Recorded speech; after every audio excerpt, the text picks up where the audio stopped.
knowledge dimension in the revised Bloom's taxonomy of educational objectives.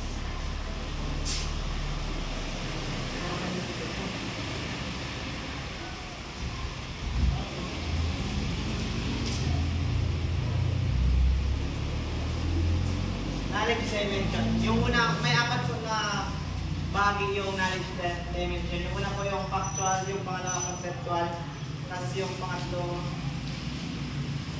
procedural, tapos metacognitive yung pangapat. Yung una pong dimension ng knowledge is factual. This type of knowledge is basic in every discipline. It tells the facts or bits or information one needs to know in a discipline. Ito po yung sinasabi po dito yung bawang katotohanan po na informasyon na kailangan malaman ng isang tao sa isang yung example ng ito po yung tinasagot na what, where, when, who, or how. Tapos halimbawa na lang po yung what is your name, ganun. Kailangan po makatotohanan yung makukuha ang informasyon ng isang magtatanong. Tapos pangalawa naman po yung conceptual. Sino pong gusto magbasa? Ako. Conceptual, this type of knowledge is also fundamental in measurements. It tells the concept and realization principles, theories, and models that one needs to know in terms. Dito naman po sa conceptual, sinasabi po dito na yung mga konsepto, paglalaan, prinsipyo, teorya, at modelo na kailangang malaman ng isang tao sa isang disiplina.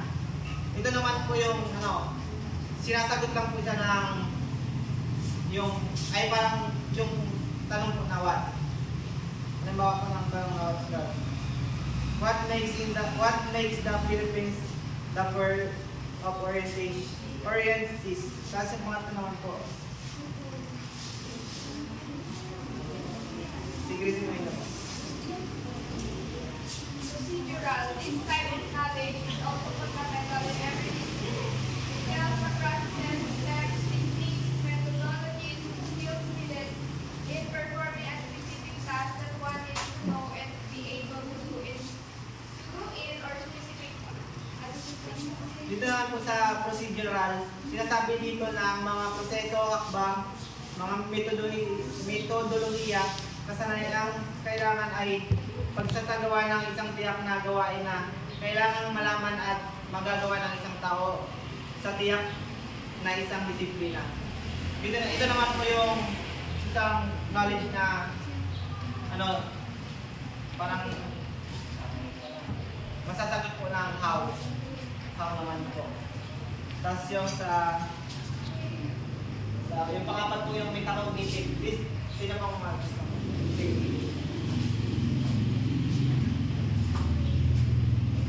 Metacognitive.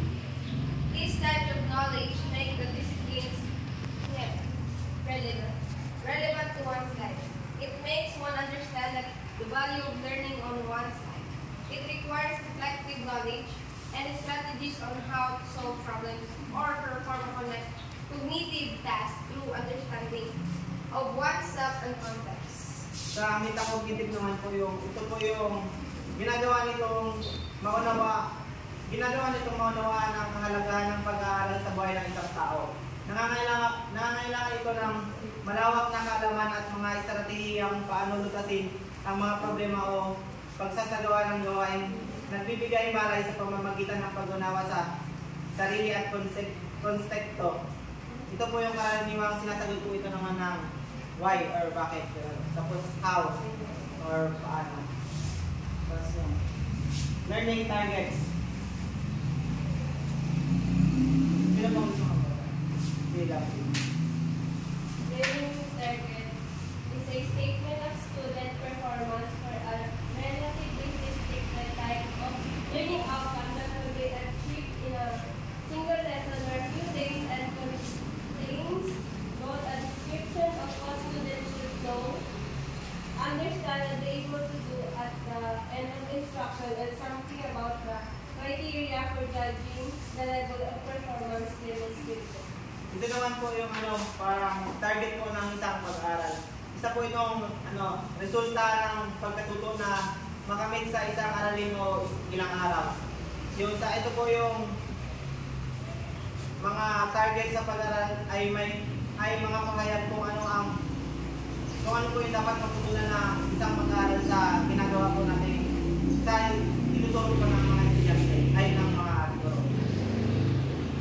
Dahil yung learning target po ay may layunin ng pagkatuto ng isang paksa o kurso. Dapat ipaalam ng mga guro sa mga mag-aaral ang tungkol sa mga target sa pagkatuto ng mga aralin bago ang pagtuturo sa silid-aralan. Ang mga target na sa pagkatuto ay dapat na makabuluhan para sa mag-aaral. Sa mga tuwid, ang mga ito ay dapat na malinaw at kasing epektibo ng hanggang maaari. Dito naman po sa learning targets, may apat na naman po itong parte. Yung knowledge target, reasoning, tapos skill targets, tapos product targets. Sino pong gusto mong basahin? Knowledge targets. Refers to facts of sexual and physical information of learners must learn the subject or content. Yung learning ay yung knowledge target naman po, yung tumutukoy po sa impormasyong katotohanan. Halimbawa na lang po sa research paper po. Yung, kailangan po yung mga ilalagay nyo dong mga knowledge or information nyo is pang-katotohanan. Tapos, pangalawa na po sa learning targets. Sila po. Sila po. Ano? Kami.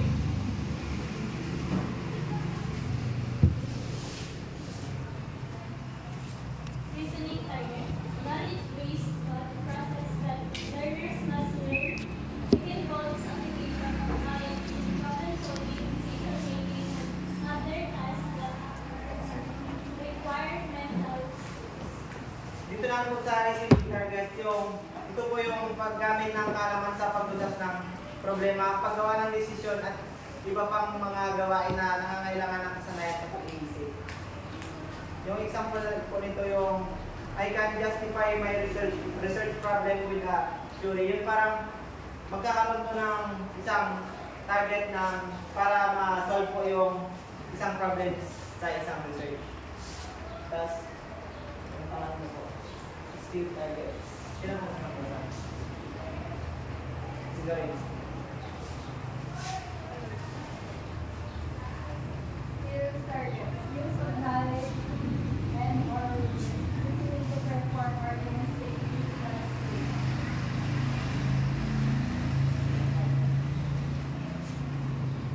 Yung skill target naman po ay yung paggamit ng pangangatwiran upang maisagawa o ipakita ang mga physical na kasanayan.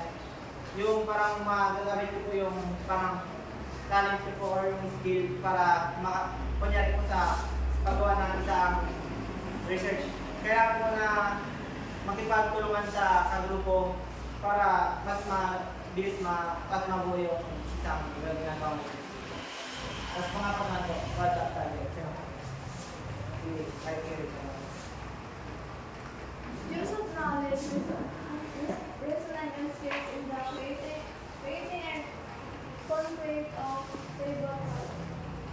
Ito naman po ay yung paggamit ng kaalaman, pangangatuwiran at pagkasanayan sa paglikha ng isang konkreto na nasasalat na tulong. Kung dito naman po sa product targets, makakabula po kayo ng isang thesis proposal. Dahil, yun lang po.